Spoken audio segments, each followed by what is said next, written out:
Fast and Furious 9 premiered in select theaters around the world and grossed a whopping $68.9 million in its first 2 days of screening.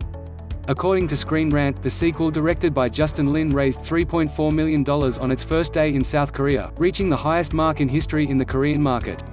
With premieres in Hong Kong, Russia and the Middle East, the feature racked up an additional $10.7 million. All this considering that open cinemas are not operating at full capacity. Even so, it seems hard to expect the sequel to have a final collection as large as its predecessor, which racked up US $1.2 billion worldwide. The seventh highest grossing film of the entire franchise so far, with $1.5 billion worldwide.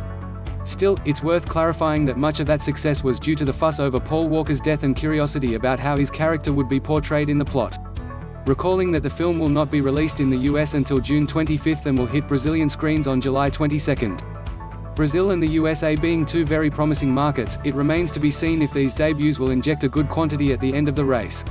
So, are you anxious? Discover the first reviews of the film, enjoy watching. Those who are already steeped in the franchise's lore will appreciate Fast and Furious 9, taking care of the supporting characters, including some whose return to the narrative is sure to elicit applause in crowded cinemas. But some of that fan service ends up looking forced. Either way, the movie makes us feel like the franchise has already lost its creativity and uniqueness. Daily Screen. Like in Lin's last film, the disappointing Star Trek Without Borders, the director takes a quantity over quality approach, has more action, more subplots, and lots of characters in the mix. More than any movie.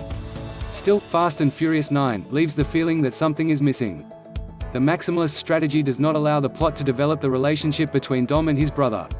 The Hollywood Reporter.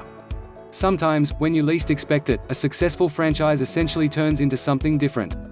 Over time, Mission Impossible became similar to 007, and Fast and Furious became Mission Impossible. But Fast and Furious 9 is not built around an exciting mission. It is built around Vin Diesel and John Cena experiencing the angst of the Toretto brothers' past. The family storyline works, although you know how poorly written Cena's character is, but it's not enough to sustain the film, it's more like an excuse. The truth is, this franchise didn't need the excitement anymore. Variety.